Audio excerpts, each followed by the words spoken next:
A particle of mass m moving with a velocity u makes an elastic one-dimensional collision with a stationary particle of mass small m. ठीक है, एक m मास का particle है u की speed से move कर रहा है और उसने एक दूसरे पार्टिकल सेम मास के पार्टिकल के साथ वन डायमेंशनल इलास्टिक कोलिजन कर दिया और वो थोड़े से टाइम के लिए कांटेक्ट में रहते हैं.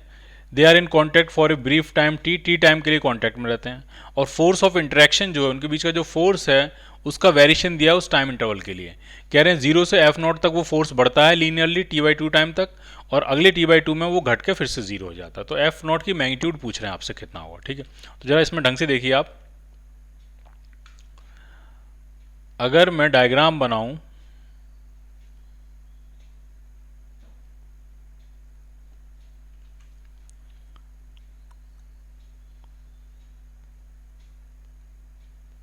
ये टाइम इंटरवल में फोर्स का डायग्राम बनाया मैंने. ठीक, जो फोर्स है आपका वो आपका 0 से लेकर t/2 तक 0 से लेकर t/2 तक लीनियरली बढ़ रहा है. कहाँ तक? एफ नॉट तक.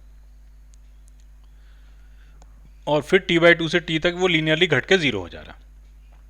और सेटअप ये है इसमें कि एक m मास की बॉल है, 2 m मास की बॉल है. एक बॉल जो m मास की है वो कितनी स्पीड से चल रही है? u की स्पीड से. और दूसरी जो m मास की बॉल है वो आपकी रेस्ट में. टकराने के बाद क्या होगा? टकराने के बाद जो पहली वाली बॉल है आपकी, जो पहली वाली बॉल है वो तो कहाँ जाएगी? आपकी रेस्ट में. और जो दूसरी वाली बॉल है वो आपकी यू स्पीड से चली जाएगी. ठीक है, स्पेशल सेटअप है ये. हमें पता है कि अगर मासेस बराबर होते हैं, कोलिजन इलास्टिक होता है, तो वेलोसिटीज आपस में इंटरचेंज हो जाती हैं. तो 0 वाली वेलोसिटी इसको मिल जाएगी पहली वाली बॉल को, पहली वाले के पास जो यू वेलोसिटी है वो दूसरे को मिल जाएगी. क्लियर?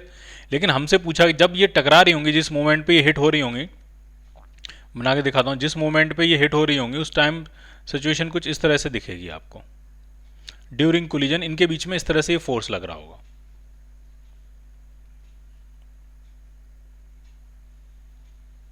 ठीक है, ये फोर्स एफ लग रहा होगा इस तरह से. ये ड्यूरिंग कोलिजन की सिचुएशन है. तो ये जो फोर्स एफ है वो टाइम के साथ कैसे वेरी कर रहा है वो यहाँ पे दिया है. पहले 0 से लेकर एफ नॉट तक ये बढ़ता चला गया है और t/2 टाइम में, और अगले t/2 से t तक टाइम में एफ नॉट से घट के 0 हो गया. ठीक, और हमें इस एफ नॉट की वैल्यू निकालनी. ठीक है, तो मैं क्या कर रहा हूँ, मैं सिर्फ एक बॉल कंसिडर कर रहा हूँ और वो मैं कर रहा हूँ ये वाली बॉल कंसिडर. सेकेंड वाली बॉल अंडर कंसिडरेशन है और सेकेंड वाली बॉल पर लगने वाला फोर्स अंडर कंसिडरेशन है. ठीक, अब जरा समझना, अगर मैं आपसे कहूं कि फोर्स और टाइम का ग्राफ दिया और उसका एरिया अंडर कर्व क्या होगा, तो एरिया अंडर कर्व जो होता है फोर्स और टाइम का वो होता है इम्पल्स. और जो इम्पल्स होता है वो चेंज इन मोमेंटम के बराबर होता है. तो हमने कौन सी बॉल कंसीडर करी है? सेकंड वाली बॉल. तो इम्पल्स कितना आ जाएगा? तो इसका एरिया निकाल लेते हैं. तो एरिया आपका आ जाएगा half base into height. Base है आपका टी और हाइट है आपकी एफ नॉट. ये बन गया इम्पल्स. इम्पल्स किसके बराबर होगा? Change in momentum. Final momentum minus initial momentum. Second ball की बात कर रहे हैं, पूरे सिस्टम की बात नहीं कर रहे हैं. तो इनिशियल फाइनल मोमेंटम जो है वो एम यू के बराबर और इनिशियल मोमेंटम कितना था उसका? 0. सेकंड वाली बॉल रेस्ट में थी. तो एफ नॉट की वैल्यू आपसे पूछी जा रही है. तो एफ नॉट जो आपका आएगा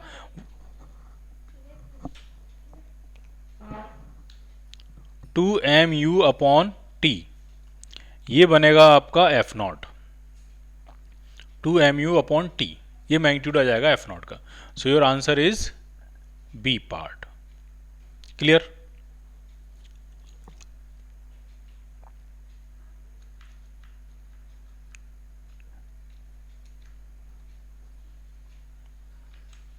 अगला क्वेश्चन देखते हैं 22nd.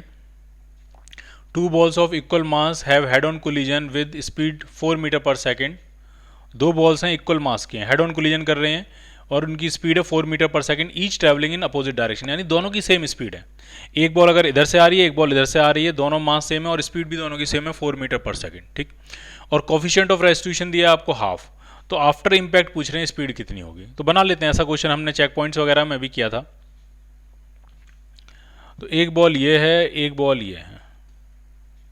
ठीक, इनिशियली दोनों का मास सेम है, दोनों की इनिशियल स्पीड आगे की तरफ है, ये इसकी है 4 मीटर पर सेकेंड, ये इधर से आ रही है 4 मीटर पर सेकेंड से, और ये बॉल इधर से आ रही है 4 मीटर पर सेकेंड से. ठीक, अब कोफिशिएंट ऑफ रेस्टिट्यूशन है हाफ और टकराने के बाद की वेलोसिटी आपसे पूछ रहे हैं कितनी होगी. तो पहला लॉजिक आप समझ लीजिए. यहाँ पे पहला लॉजिक ये है कि अगर एम मास की बॉल 4 से इधर आ रही है, एम मास की बॉल 4 से इधर आ रही है, तो इनका नेट इनिशियल मोमेंटम 0 हो गया. अगर इनिशियल मोमेंटम जीरो है तो फाइनल मोमेंटम भी जीरो होगा। तो फाइनल मोमेंटम जीरो होने के लिए जरूरी है कि अगर पहली वाली बॉल v वेलोसिटी से रिबाउंड करी है तो दूसरी वाली बॉल की भी स्पीड v ही होगी, इक्वल एंड अपोजिट, ताकि सिस्टम का अगर इनिशियल मोमेंटम जीरो है तो सिस्टम का फाइनल मोमेंटम भी जीरो होना चाहिए। ठीक, पहली बात समझ में आई। दूसरी बात, अब हम v की वैल्यू निकालने के लिए e की इक्वेशन लगा देते हैं। e है हाफ, और e होता क्या, ऊपर क्या होता है, रिलेटिव वेलोसिटी ऑफ सेपरेशन, तो ये हो जाएगा 2v upon relative velocity of approach, तो ये बन जाएगा 8। तो यहाँ से जो v आपका आ जाएगा, इससे कैंसिल करेंगे ये 4 टाइम्स, इससे कैंसिल करेंगे 2 टाइम्स, तो वेलोसिटी जो आ गई वो आपकी आ गई 2 metre per second. After collision उनकी जो वेलोसिटी होगी वो होगी 2 metre per second. So your answer is B part.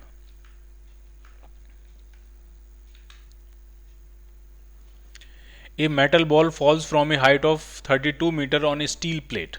If the coefficient of restitution is 0.5, to what height will the ball rise after the second bounce? दूसरे bounce के बाद, पहले bounce के बाद नहीं, दूसरे बाउंस के बाद। ठीक, तो समझने वाली बात इसमें यह है कि अगर मान लिया ये ग्राउंड है और किसी बॉल को आपने h हाइट से गिराया है, कितनी हाइट से गिराया है, h हाइट से, और कोफिशिएंट ऑफ रेस्टिट्यूशन ई है, तो जब ये रिबाउंड करेगी तो जो हाइट होगी वो ई स्क्वायर एच होगी, पहला रिबाउंड, पहला बाउंस। ठीक, फिर ई स्क्वायर एच से वापस आगे गिरेगी, हिट करेगी, जब दोबारा से रिबाउंड करेगी तो जो दूसरी हाइट होगी वो ई टू पावर 4h हो जाएगी। इसी तरह से जब ये वापस आएगी और फिर रिबाउंड करेगी, जो तीसरी हाइट होगी वो ई टू पावर 6h हो जाएगी, ई टू पावर 6h हो जाएगी। ठीक है, तो ये आपको कॉन्सेप्ट याद रखना है। तो दूसरे बाउंस के बाद जो हाइट रेज होगी वो जाएगी e raise to power 4h। कितना आने वाला है, ई की वैल्यू है हाफ की पावर 4, तो ये हो जाएगा 1/16 इंटू एच था 32 मीटर, तो अब वो जाएगी सिर्फ और सिर्फ 2 metre. So your answer is A part.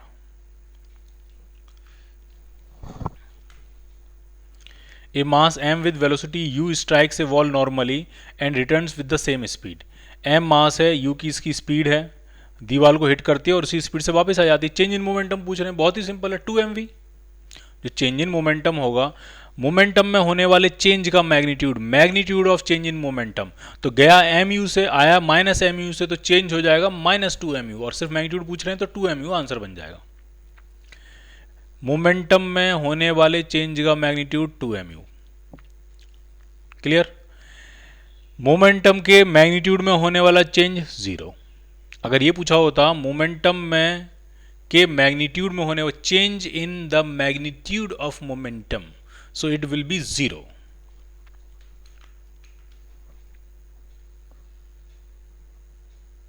A projectile of mass m fired with a velocity v from a point p as shown। 45 के एंगल पे v वेलोसिटी से फायर किया। The magnitude of change in momentum between point p and point q, q और point p के बीच में momentum में होने वाले चेंज का मैग्नीट्यूड पूछ रहे हैं। तो आप समझिए आराम से, अगर मैं ये कहूं कि इसका मास जो है वो m है, अगर इसका मास क्या है m, तो जो इनिशियल मोमेंटम बनेगा, ठीक, तो वो आपका बनेगा M V cos 45 I cap plus M V sine 45 J cap, यानी ये आपका बना M V by √2 I cap plus M V by √2 J cap. Clear है ये? ठीक, ये इनिशियल मोमेंटम। अब फाइनल मोमेंटम कितना होगा, तो जब ये हिट करेगा तब भी मास m ही होगा, वेलोसिटी स्पीड इसकी v ही होगी, और अब ये हॉरिजॉन्टल से नीचे 45 के एंगल पे जाके हिट करेगा। तो जो फाइनल मोमेंटम होगा उसका x कंपोनेंट तो अब भी पॉजिटिव रहेगा, लेकिन y कंपोनेंट नेगेटिव हो जाएगा। तो फाइनल मोमेंटम होगा M B by √2 I cap, वो तो वैसा का वैसा ही रहेगा, लेकिन ये हो गया -m b by √2 J cap. तो आपसे पूछा है चेंज इन मोमेंटम कितना होगा, डेल्टा पी। डेल्टा पी का मतलब फाइनल माइनस इनिशियल। तो जब आप फाइनल माइनस इनिशियल करोगे और आप जब सॉल्व करोगे तो ये आंसर आएगा -2 times M V by √2 J cap. ठीक, अब आपसे पूछा गया है चेंज इन मोमेंटम का मैग्नीट्यूड। अब इसका मैग्नीट्यूड पूछ रहे हैं, तो इसका मैग्नीट्यूड जो हो जाएगा वो आपका हो जाएगा M V √2। So your answer is C part. Clear? A machine gun fires a steady stream of bullets at a rate of n bullets per minute into stationary target in which bullets gets embedded. If each bullet has a mass m and arrive at the target with velocity v, average force पूछ रहे हैं. तो जो average force आपका होगा, अगर जाके bullets जाके धस जा रही हैं तो उसका फॉर्मूला होता है एन एम वी. उसका फॉर्मूला क्या होता है? N M V. एन होती है number of bullets per second. तो यहाँ दी जो एन है वो पर मिनट है, तो पर सेकंड निकालने के लिए डिवाइडेड बाई 60. तो ये आपका एन हो गया, number of bullets per second. Her bullet का मास एम है और वेलोसिटी वी से जाके हिट कर जा रही है. तो जो एवरेज फोर्स आएगा वो आ जाएगा N M V by 60. N M V by 60. So your answer is C part.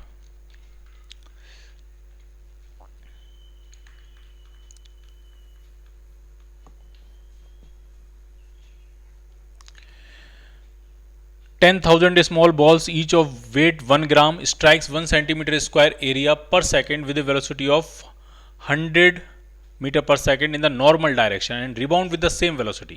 Perpendicular direction एक प्लेट है, उसको ये परपेंडिकुलर डायरेक्शन में बुलेट्स हैं या बॉल्स हैं जाके हिट कर रही हैं और उसी वेलोसिटी से रिबाउंड हो जा रही हैं. तो प्रेशर पूछ रहे हैं. प्रेशर आराम से समझिए. पहले हम निकालेंगे फोर्स. तो फोर्स का इस केस में फॉर्मूला बनता है 2nmv. जब आके रिबाउंड कर जा रही हैं तो फॉर्मूला होता है 2nmv और n होता है number of bullets, number of balls पर सेकंड. और कितने एरिया पे हिट कर रहा है तो वो एरिया भी आपको दिया है. तो ये बनेगा आपका प्रेशर. सारी वैल्यू डालते हैं. 2 number of bullets per second, तो वो 10,000 स्मॉल बुलेट्स एक सेकंड में हिट हो जा रही हैं. तो ये हो जाएगा 10,000. मास कितना है? 1 ग्राम. 1 ग्राम का मतलब 0.001 kg. और कितनी स्पीड से हिट कर रही हैं? 100 मीटर पर सेकंड की स्पीड से. अपॉन एरिया कितना है? एरिया 1 सेंटीमीटर स्क्वायर, यानी 10⁻⁻4 मीटर स्क्वायर. तो ये 1 2 3 जीरो से ये पॉइंट खत्म हो जाएगा. तो ये 2 जीरो ये हैं और 1 जीरो ये है. तो ये बन जाएगा 2000 और नीचे 2000 यानी 2 × 10⁻³ और नीचे से +4 पावर और आ जाएंगी तो +4. तो ये जो फोर्स जो प्रेशर आया वो आया 2 × 10⁻7 न्यूटन पर मीटर स्क्वायर. इतना प्रेशर जो है वो एग्जर्ट हो रहा होगा. सो your answer is D part.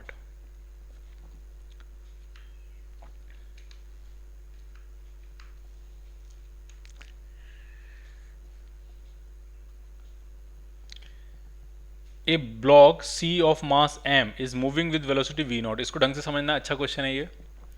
एक ब्लॉक है C, ठीक, कितनी वेलोसिटी से मूव कर रहा है? v0 वेलोसिटी से. इसका मास m दिया है. Collides elastically with block A of mass m and connected to another block B of mass 2m. वो A ब्लॉक से जाके हिट कर रहा है. A का मास भी m दिया और B का मास दिया है 2m. ठीक है. तो अगर मैं ड्रॉ करूं तो ये इस तरह से होगा. इसका मास भी दिया है m,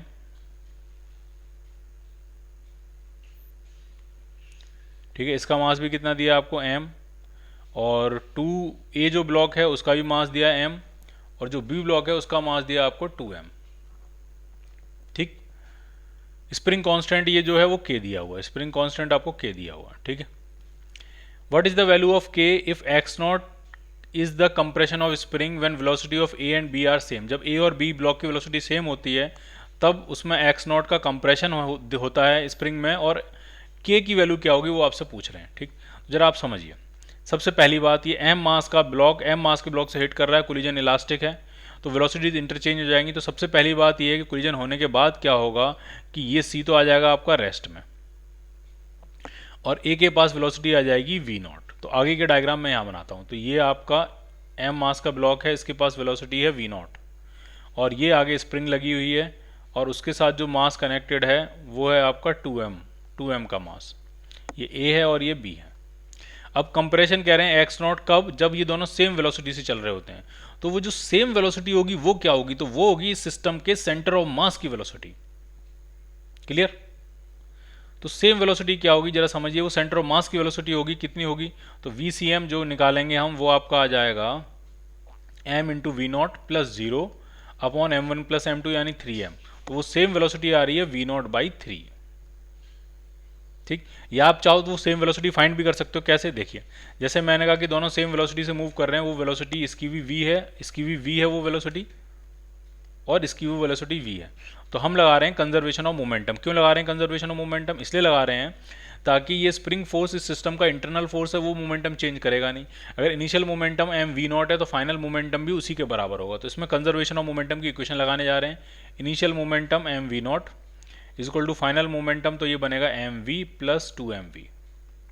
तो यहाँ से जो v आपका आ जाएगा वो आ गया v नॉट बाई 3। तो यही तो थी सेंटर ऑफ मास की वेलोसिटी। ठीक, अब हम लगाएंगे इसमें एनर्जी कंजर्वेशन। हमसे स्प्रिंग का कंप्रेशन पूछा गया तो अब हम लगाएंगे energy conservation.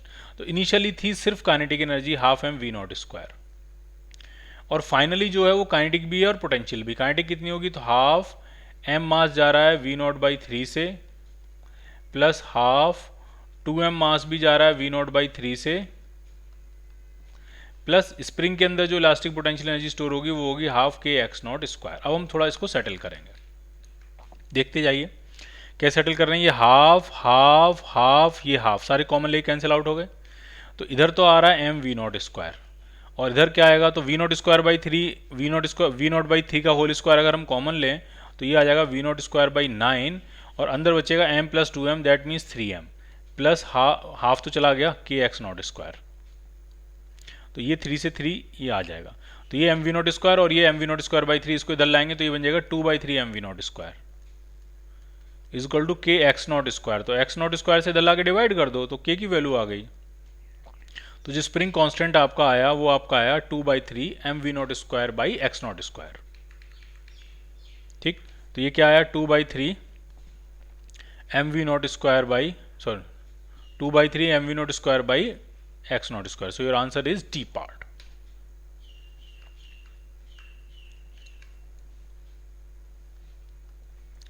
A bullet of mass m is fired into block of wood of mass capital M which hangs on the end of a pendulum and gets embedded into it. Situation कुछ इस तरह से दी हुई है कि एक pendulum है,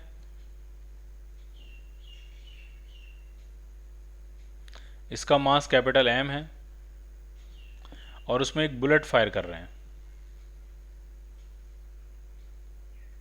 ठीक, बुलेट का मास जो है वो स्मॉल m दिया है और ये ऐसे फायर कर दे रहे हैं और फिर जाके उसमें एम्बेडेड हो जा रही है, जाके उसमें धंस जा रही है। बुलेट जो है वो उसके अंदर जाके धंस जा रही है। ठीक, और कितनी हाइट तक राइज कर रहा है, तो वो हाइट r दी है। इस तरह से ये राइज कर रहा है, जो हाइट अटेन करी है इसने, ये हाइट जो है वो कितनी दी है आपको, r हाइट तक उसने राइज किया है। The pendulum starts to swing with a maximum rise r height तक उसने राइज किया। Then the velocity of the bullet, velocity कितनी होगी बुलेट की ये आपसे पूछ रहे हैं। ठीक है, तो यहाँ ढंग से समझना आपको। देखिए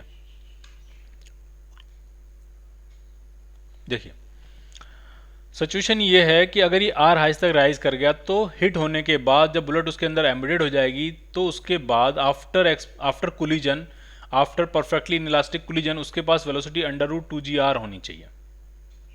फाइनल वेलोसिटी बता रहा हूँ मैं v, इनिशियल वेलोसिटी मैं कह रहा हूँ u थी। ठीक है, इसमें टकराया, इसमें जाके धस गया और उसके पास फाइनल वेलोसिटी होनी चाहिए √2gr, तभी वो r हाइट का रेज उसको मिलेगा, r हाइट तक वो राइज कर जाएगा। अब हम लगाएंगे कंजर्वेशन ऑफ मोमेंटम।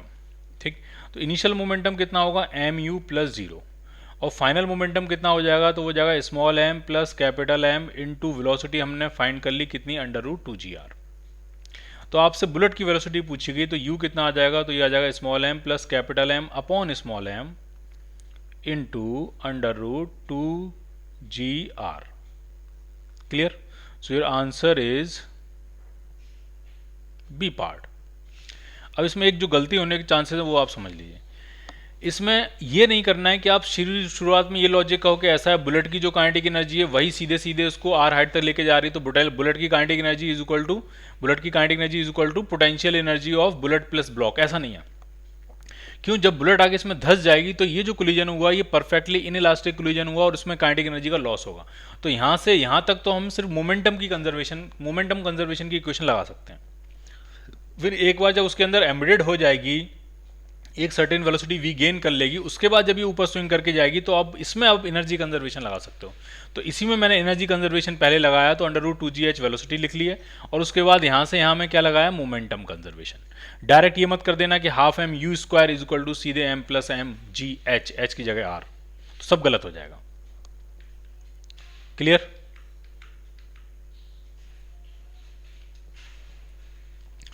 ये क्वेश्चन बहुत अच्छा है, इसको भी बहुत ढंग से देखना है। ए particle of mass small m moving with velocity v hits elastically another stationary particle of mass 2m inside a smooth horizontal circular tube of radius r। समझिए पहले क्या सिचुएशन है इसमें। मान लीजिए सेंटर है और एक हॉरिजॉन्टल ट्यूब बनाने जा रहे हैं हम।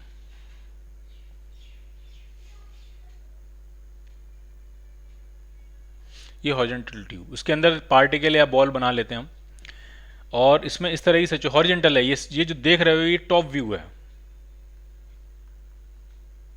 ये टॉप व्यू है। तो उसमें एक बॉल मान लिया यहां रखी हुई है, स्टेशनरी बॉल है, इसका मास दिया 2m, और एक m मास की बॉल आके इसको हिट कर रही है। m मास का पार्टिकल या बॉल आके इसको हिट कर रहा है कितनी वेलोसिटी से? v वेलोसिटी से। और ये जो ट्यूब है इसकी रेडियस दी है आपको r। और ये पूछ रहे हैं कि दूसरा कोलिजन फिर कब होगा, क्योंकि जब ये टकराएंगे तो टकराने के बाद क्या होगा, ये वाली दूसरे डायग्राम दूसरे उससे दिखाता हूं मैं आपको कलर से। टकराने के बाद ये वाली बॉल तो इधर आगे की तरफ मूव करेगी किसी वेलोसिटी v2 से, और ये वाली बॉल पीछे की तरफ मूव कर जाएगी किसी वेलोसिटी v1 से, ठीक। और पूछ रहे हैं दोबारा कोलिजन कब होगा। तो पहले हम v1 v2 निकालेंगे, और दोबारा कोलिजन का जो टाइम आएगा, दोबारा कोलिजन का जो टाइम आएगा, ढंग से देखते जाना, दोबारा कोलिजन का जो टाइम आएगा वो आपका आएगा 2πr divided by v1 plus v2। कैसे आया वो समझिए। मैंने कहा दोबारा कोलिजन मान लिया t टाइम के बाद हो रहा है, ठीक है। दोबारा कोलिजन कितने टाइम के बाद हो रहा है? मैंने कहा चलो t टाइम के बाद दोबारा कोलिजन हो रहा है। तो इस वाली बॉल ने कितनी डिस्टेंस ट्रेवल करी होगी? तो वो करी होगी v1t। और उस वाली बॉल ने कितनी डिस्टेंस ट्रेवल करी होगी? तो वो करी होगी v2t। और दोनों की डिस्टेंस का सम तो सरकमफ्रेंस होना चाहिए। तो वो जो दोबारा कोलिजन का जो टाइम आ रहा है वो आपका आएगा 2πr upon v1 plus v2। ये होगा दोबारा कोलिजन का टाइम। क्लियर? ठीक। अब सेटल कैसे करेंगे अब वो समझिए। हम लगाने जा रहे हैं इसमें कंजर्वेशन ऑफ मोमेंटम, ठीक, या कोफिशिएंट ऑफ रेस्टिट्यूशन की इक्वेशन लगाते हैं ई, ठीक है। ई से हमारा जवाब एकदम मिलेगा। कैसे मिलेगा समझना। इलास्टिक कोलिजन हो रहा है तो ई इक्वल टू 1। ऊपर क्या लिखते हैं? Relative speed of separation. तो सेपरेशन की स्पीड जो है वो v1 प्लस v2 है, और अप्रोच की स्पीड v है। तो यहां से डायरेक्ट पता लग गया कि v1 plus v2 is equal to v। और हमको यही तो चाहिए था, v1 प्लस v2 ही तो आपको चाहिए था, तो वो v के बराबर है। तो दोबारा कोलिजन होने का जो टाइम आ रहा है वो 2πr अपॉन v के बराबर आ गया। अब मजे की बात ये है, इस पूरी इक्वेशंस में, इस पूरे कैलकुलेशन में मासेस का कोई यूज नहीं हुआ। यानी इस क्वेश्चन में अगर दोनों मास सेम होते, एक मास m, एक 2m है, एक m है, एक 5m, एक m, एक m/5 है, कुछ भी होते इनके मासेस, ठीक है, एज लॉन्ग एज कोलिजन आपका इलास्टिक होना चाहिए, ठीक। तो जो टाइम लेगा, कितने टाइम के बाद दोबारा कोलाइड करेंगे, तो वो ये टाइम यही रहेगा 2πr अपॉन v, ठीक है। और मैं एक और इंपॉर्टेंट बात कहता हूँ, एक स्टेप और आगे बढ़ के मैं आपको कहता हूँ। वो बात ये है कि अगर ये पहली बार एक बार टकराने के बाद दोबारा टकराए इतने टाइम के बाद, उसके बाद दोबारा टकराने के बाद जैसे मान लीजिए ये वाला बॉल ऐसे घूमते घूमते यहाँ आई, और ये वाली बॉल या पार्टिकल जैसे घूमते यहाँ आए और यहाँ टकरा गए, उसके बाद आप फिर से रिबाउंड करेंगे तो ये इधर आएगा, ये इधर आएगा। तो तीसरी बार कब टकराएंगे वो भी टाइम फिर से यही टाइम होगा, यानी 2πr अपॉन v के बाद हर बार वो टकराते रहेंगे। अभी टकराए, उसके 2πr अपॉन v के बाद फिर टकरा जाएंगे, फिर उसके 2πr अपॉन v के बाद फिर से टकरा जाएंगे, फिर से 2πr अपॉन v के बाद फिर से टकरा जाएंगे। यानी हर बार जो आपको आवाज़ सुनाई देगी या जो कोलिजन होगा उसमें जो टाइम इंटरवल होगा वो 2πr अपॉन v होगा। Time interval between any two successive collisions 2πr upon v।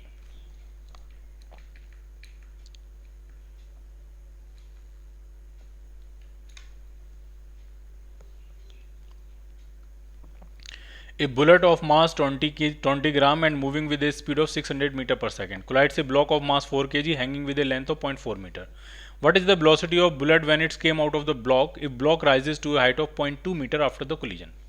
Situation ये है, ऐसा क्वेश्चन हम पहले भी कर चुके हैं। सिचुएशन ये है कि एक इसमें है, इस तरह से एक ब्लॉक हैंग कर रहा है और एक बुलेट है, उसका मास दिया है, वेलोसिटी दी है, इस तरह से आ रही है। बट इसमें ये एम्बेडेड नहीं हो रही, small M mass small U mass, इसमें एम्बेडेड नहीं हो रही, पेनिट्रेट करके निकल जा रही है। तो पूछ रहे हैं कितनी वेलोसिटी से निकलेगी वो, जब बुलेट ब्लॉक के बाहर आएगी तो उसकी वेलोसिटी क्या होगी, ये पूछ रहे हैं क्या होगी। और ये दिया कि जब निकल के जाएगी तो कुछ मोमेंटम इस ब्लॉक को भी मिल जाएगा, तो ये ब्लॉक कुछ हाइट तक राइज कर गया। तो कितनी हाइट तक, वो हाइट आपको दी है h हाइट भी दी हुई है, h हाइट तक ये क्या कर जाएगा, राइज कर जाएगा। तो अगर ये h हाइट तक राइज कर गया, इसका मतलब जब ये बुलेट पेनिट्रेट करके निकलेगी तो इसके पास वेलोसिटी आ जाएगी after the collision √2gh।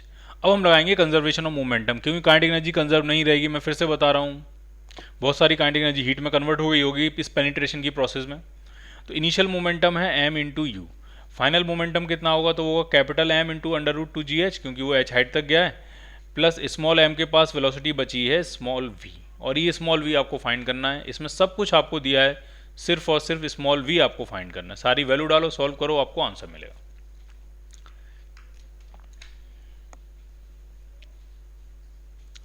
A particle of mass 1 gram is thrown vertically upward with a speed of 100 meter per second. After 5 seconds, it explodes into two parts.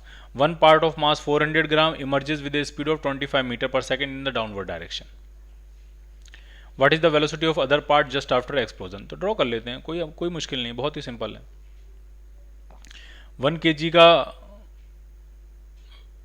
Particle है और इसको ऊपर फेंका है आपने कितनी स्पीड से, 100 मीटर पर सेकंड से आपने इसको ऊपर फेंका था, और 5 सेकंड के बाद की कहानी। तो पहले 5 सेकंड के बाद आप ये तो बताओ वेलोसिटी होगी कितनी, तो v is equal to U minus G T. तो 5 सेकंड के बाद इसकी वेलोसिटी बचेगी 50 मीटर पर सेकंड। तो जस्ट बिफोर एक्सप्लोजन उसकी वेलोसिटी है 50 मीटर पर सेकंड। अब ये दो पार्ट में टूट जाता है। एक पार्ट 400 ग्राम का, ये 400 ग्राम का पार्ट है, यानी 0.4 kg का ये पार्ट है, ये तो भाग जाता है 25 की स्पीड से डाउनवर्ड डायरेक्शन में। तो ये जो 600 ग्राम का पार्ट होगा 0.6 kg का, ये कितनी स्पीड से ऊपर जाएगा, ये आपको पूछा गया। ठीक, तो अब जरा समझिए, इसमें दो इंपॉर्टेंट बातें वो आपको समझना है। तो जस्ट बिफोर एक्सप्लोजन और जस्ट आफ्टर एक्सप्लोजन हम मोमेंटम कंजर्व करा रहे हैं। जस्ट बिफोर एक्सप्लोजन मास था 1 kg और वेलोसिटी थी 50, ऊपर की तरफ, ऊपर वाली डायरेक्शन हम क्या मान ले रहे हैं, पॉजिटिव।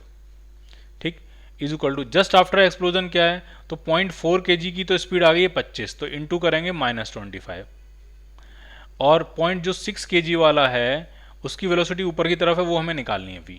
सॉल्व कर लेते हैं इसको, बहुत सिंपल है। ठीक है, ये पॉइंट हटाएंगे तो यहाँ एक जीरो आ जाएगा, ये पॉइंट हटाएंगे यहाँ एक जीरो आ जाएगा, ये 10 और 10 कॉमन लेके यहाँ पहुँचा देते हैं तो इधर हो जाएगा 500, तो इधर हो गया 500 इज इक्वल टू ये माइनस हुआ 100 प्लस 6v, तो ये 600 हो जाएगा इधर आके। तो v जो आपका आ जाएगा वो 600/600/6, तो वो आ जाएगा आपका 100 मीटर पर सेकेंड। तो एक्सप्लोजन के जस्ट बाद जो ऊपर वाला हिस्सा है जिसका मास 600 ग्राम है, उसकी वेलोसिटी हो जाएगी 100 मीटर पर सेकेंड। अब इसमें एक इंपॉर्टेंट और कंसेप्चुअल बात है, वो समझिए। देखिए, हम momentum of conservation of momentum लगा रहे हैं, कौन सी डायरेक्शन में, वर्टिकल डायरेक्शन में। क्या वर्टिकल डायरेक्शन में कोई एक्सटर्नल फोर्स नहीं है? बिल्कुल है, mg। वर्टिकल डायरेक्शन में mg लग रहा है, फिर भी हमने वर्टिकल डायरेक्शन में मोमेंटम कंजर्व करा दिया। ये क्या अनर्थ कर दिया हमने, तो जरा समझिए उसके पीछे लॉजिक क्या। mg का फोर्स है, बिल्कुल है, मोमेंटम चेंज करेगा, बिल्कुल करेगा, लेकिन हमने जो कंजर्वेशन ऑफ मोमेंटम की इक्वेशन लिखी है ये है just before explosion and just after explosion. और एक्सप्लोजन में बहुत ही फ्रैक्शन ऑफ सेकंड का टाइम इंटरवल लगता है, और हम ये मान रहे हैं उस फ्रैक्शन ऑफ सेकंड में mg ने कुछ ज्यादा चेंज नहीं कर पाया होगा। ठीक, तो ये जो इक्वेशन है ये है just before explosion and just after explosion, और वी आर एज्यूमिंग दैट कि mg का जो फोर्स है वो उस छोटे से टाइम इंटरवल में, निग्लिजिबल टाइम इंटरवल में मोमेंटम में कोई खास चेंज नहीं कर पाया होगा, इसीलिए हमने इनिशियल मोमेंटम और फाइनल मोमेंटम बराबर कर दिया है। Clear? So your answer is 100 metre per second upward direction, A part.